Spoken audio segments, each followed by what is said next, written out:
I'm Marty Stouffer, here in Canyon Country. Solitary, silent, and seemingly empty, these vast spaces are like the bare skeleton of Earth's long history. This area was once covered by an ocean. Now it's high and dry. Time seems to stand still. But this land of stone and sand can hardly be called dead. Rain falls, rivers rise and cut their way through rocky depths. Wind blows, eroding colorful stone into beautiful shapes. Seasons come and go, and some of Earth's hardiest and yet most fragile plants and animals remain to give the canyons a sparse, serene, and strangely seductive life of their own. Here, even more than most wild places, the mind and spirit feel free. Here there's no need to ask, what's it good for? It's good for itself, and for all the living things that nature has spent millions of years evolving into canyon creatures.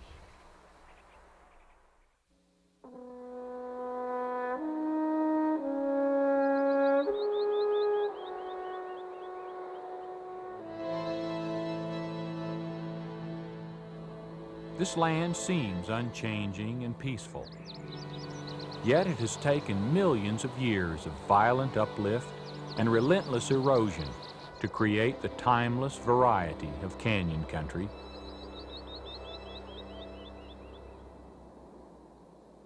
Nowhere on Earth is this process more dramatically visible than in 7 special areas of our Southwest.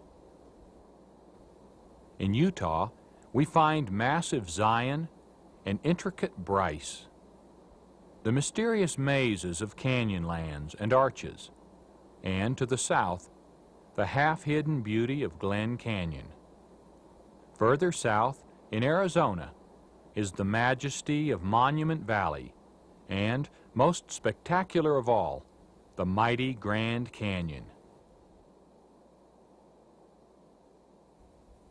Each of these places is unique, and each is alive with its own specially adapted creatures.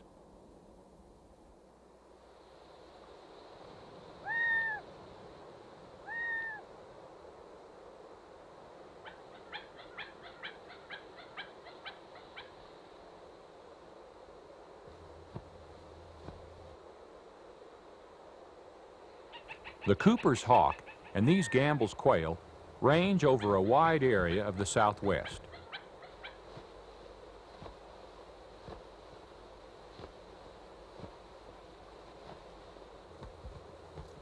But here, they must live a little differently, in a dizzying world that's tilted almost 90 degrees toward the vertical.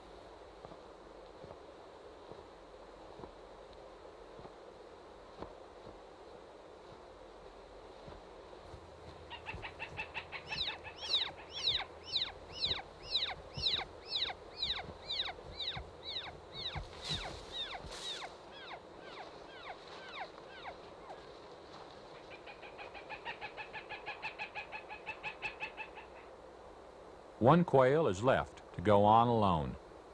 The other becomes part of the life of the hawk. Predation is as ancient and natural as the forces that shape these canyons.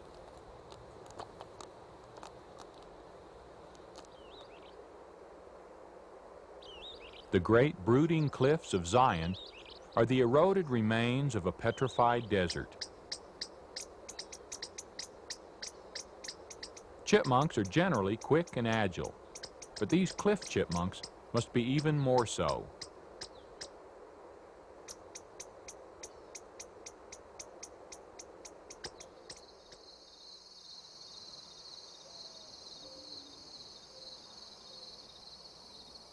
Farther to the east, the morning sun rises, slowly warming the brilliant rocks of Bryce Canyon. This fantastic landscape is not a canyon at all, but the worn-down edge of an ancient plateau. Like a canyon, however, its towering cliffs shelter a host of wildlife, such as this golden-mantled ground squirrel, which uses its cheek pouches to transport its winter food supply to a storage crevice in the rocks.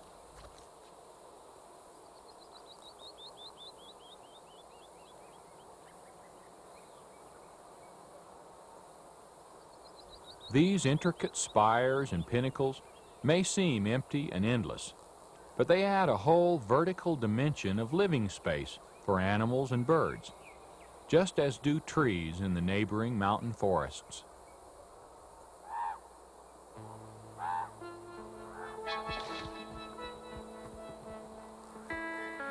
Largest members of the crow family, these ravens mate for life. Each spring, they perform amazing aerial courtships.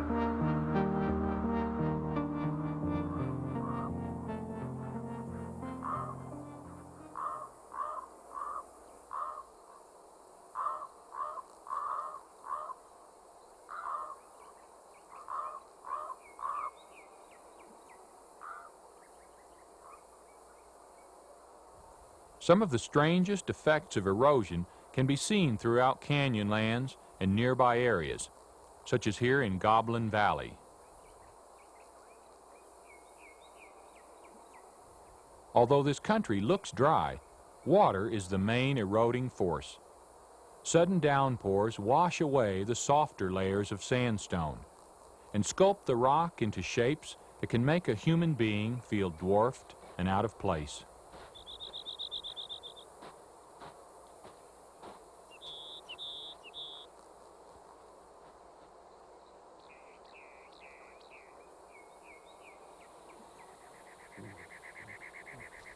Nowhere is it more evident that the chain of life begins with water. Sparse plant life grows where moisture collects, near potholes. The plants shelter rodents and other small creatures, which in turn become food for larger ones.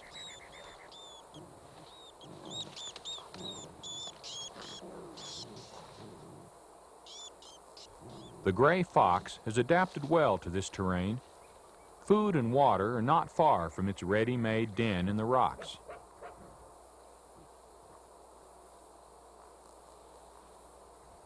The wider-ranging coyote is an opportunist, like the raven. Its territory overlaps that of the gray fox, and the scent of the fresh kill is on the wind. Though the coyote wants to steal the fox's prey, one small rodent is hardly a meal. The fox is a clever competitor, and the coyote would just as soon do away with it as well.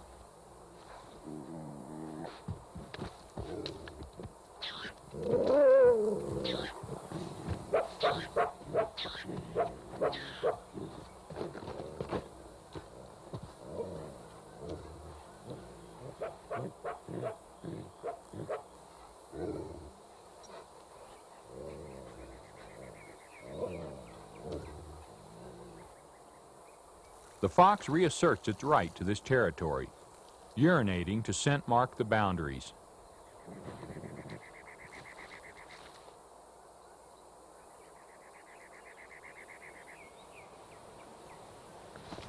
The coyote, frustrated and still hungry, does the same.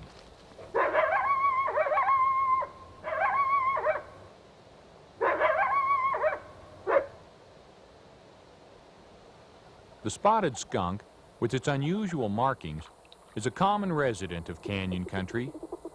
It prefers open, brushy terrain where, like most skunks, it goes about its business unmolested.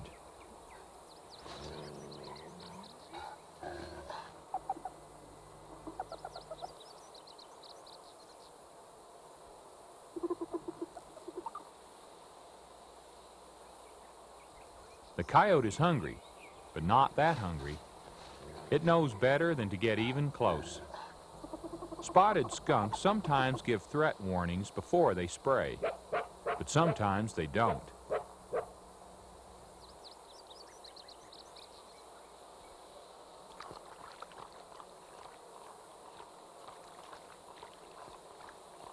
The water that collects in potholes after storms is precious.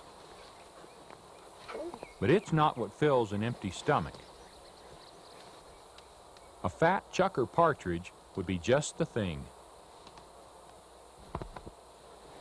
Introduced from Asia in the 1930s, these birds have succeeded especially well in dry places.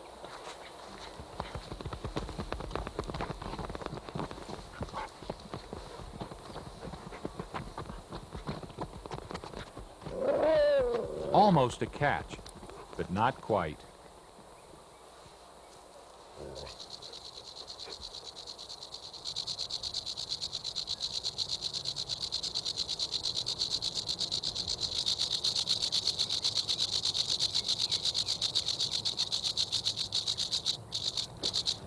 By now, the coyote is probably feeling that it's had enough bad luck.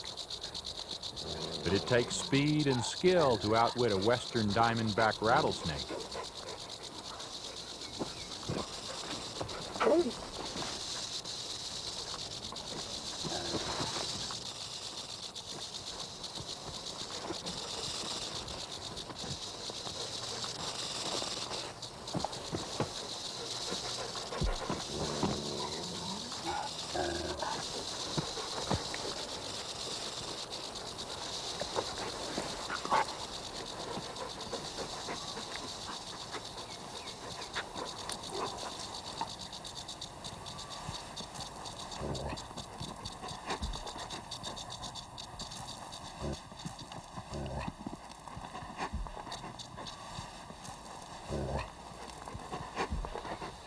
For the coyote, this will be a well-earned meal.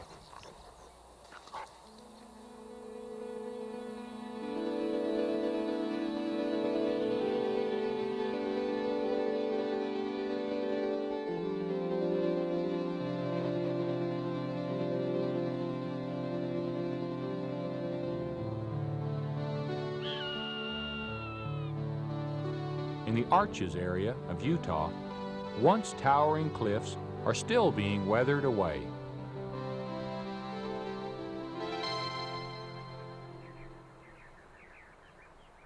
Water and wind carve the sandstone into graceful windows, arches, and buttresses. An arch that forms over a stream bed is called a bridge. Many, like Rainbow Bridge, are so awesome that they seem to defy the imagination. But many are also quite fragile. Some of the most spectacular are endangered by dammed up waters that threaten to eat away their foundations.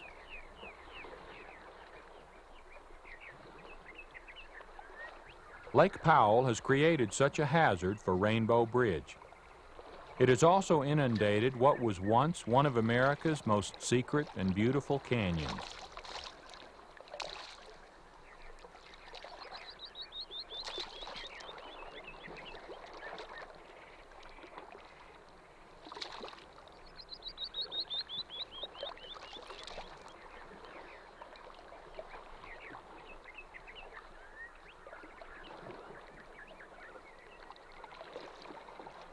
Glen Canyon's upper walls still tower over boaters on Lake Powell, and some of its carved-out niches and caverns still shimmer with light and shadow. But in this vertical world that once belonged to a wealth of wildlife, there is now only room at the top.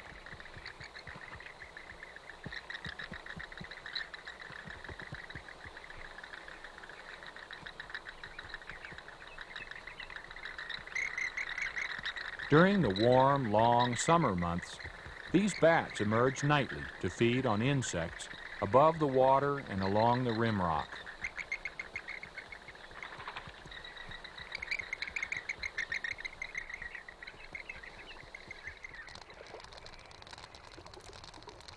The cooler months of autumn are my favorite season at Lake Powell.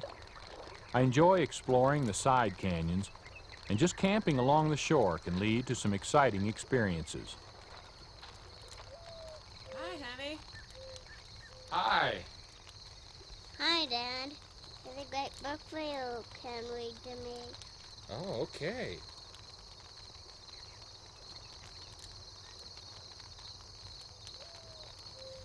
Now, this is a good one. It's a bird book. How's it going? Good. I like it. After sundown is when most animals are active, and it's fun to switch on a flashlight to see what kind of wildlife might be nearby.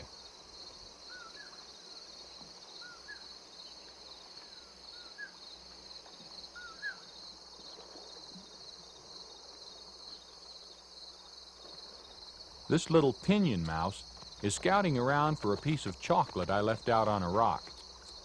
I wanted to see what creatures it would attract.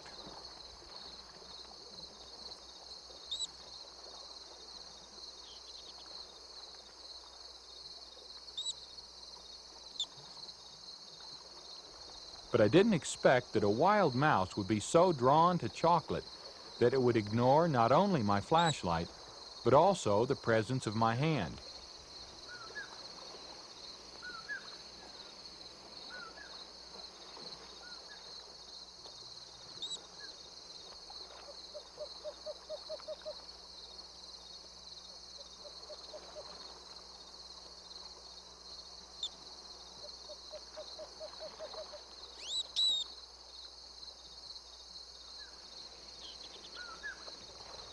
Soft hooting in the distance makes me hope that this little guy will show more fear when an owl flies overhead.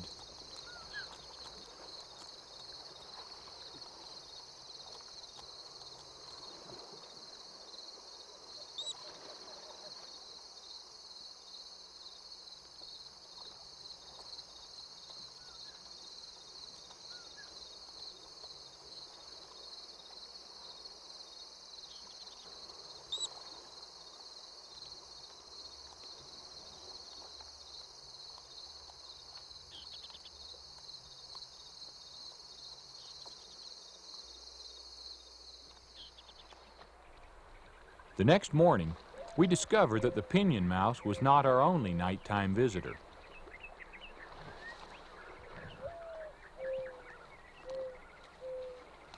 My wife Diane's watch is missing. Since I had spotted a pack rat's nest near our campsite the day before, I have an idea who the culprit might be. Just as I thought, there's the watch and a collection of other shiny objects, stashed in a nest of twigs beneath a small ledge.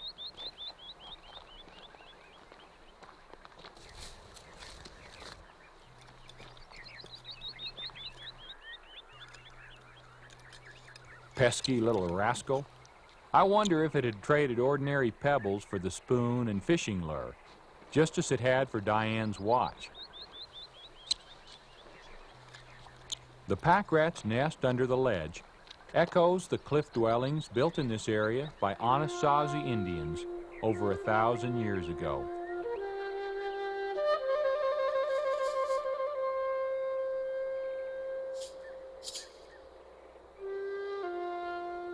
These ancient people of the canyons left behind petroglyphs, rock drawings of animals and symbols which record their deep respect for the natural world.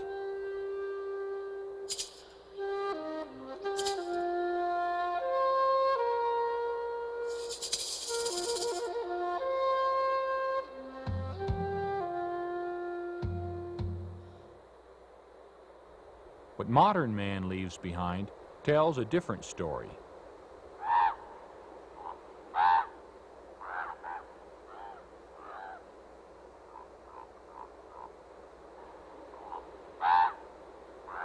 Majestic, empty spaces like Monument Valley bear silent witness to the forces that shaped Earth's beautiful surface.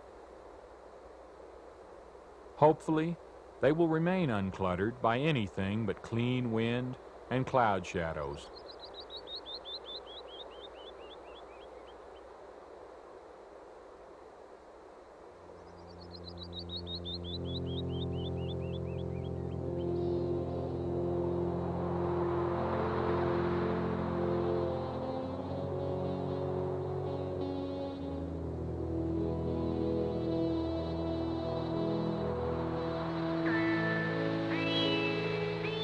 Across northern Arizona stretches the most magnificent canyon of all, the Grand Canyon.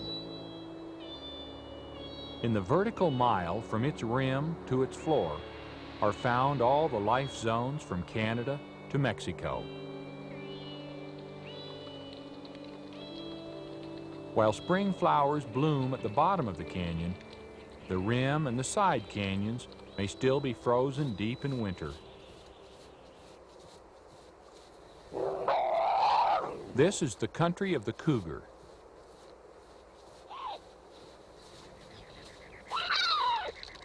It is also home for the little ringtail, cousin of the raccoon.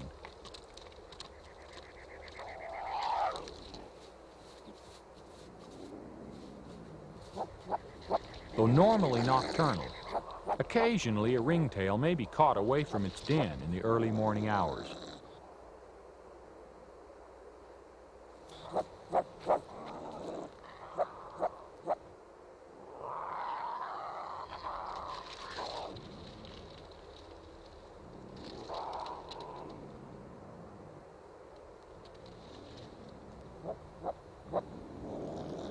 The ringtail is an expert climber. It's completely at home in a cottonwood tree.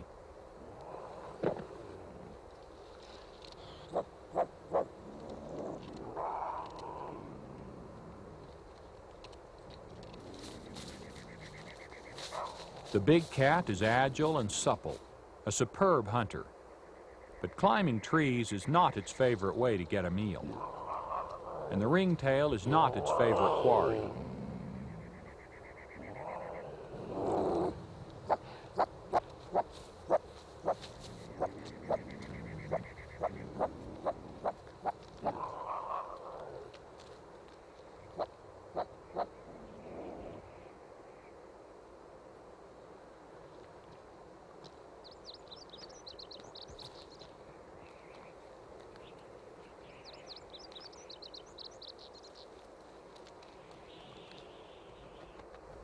The cougar seldom goes out of its way to hunt small animals.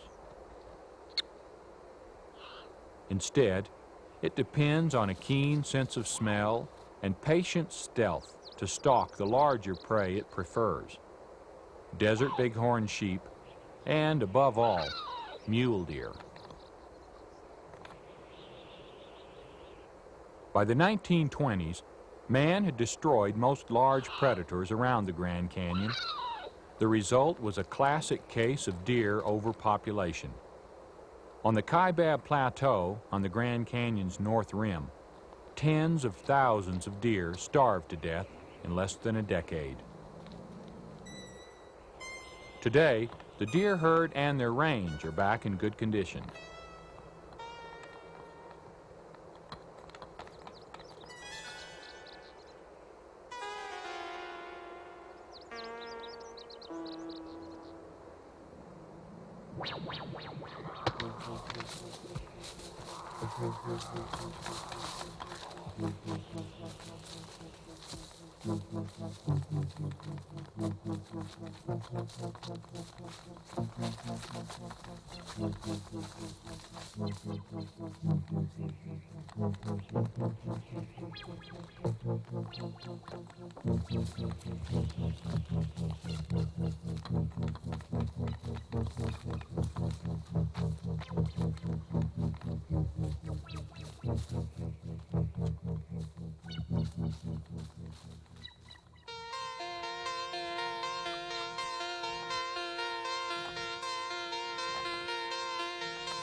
In recent years, we have come to accept the role of our valuable predators, and we have shown increasing respect for this wild and ancient land by simply letting nature take its own course.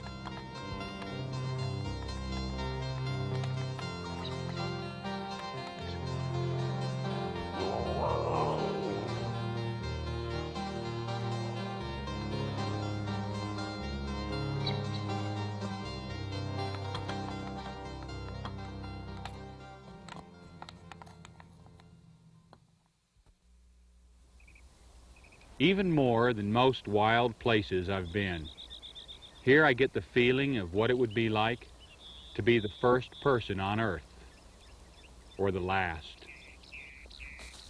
When a gray fox darts like a shadow from rock to rock, it seems to be the only gray fox in the world.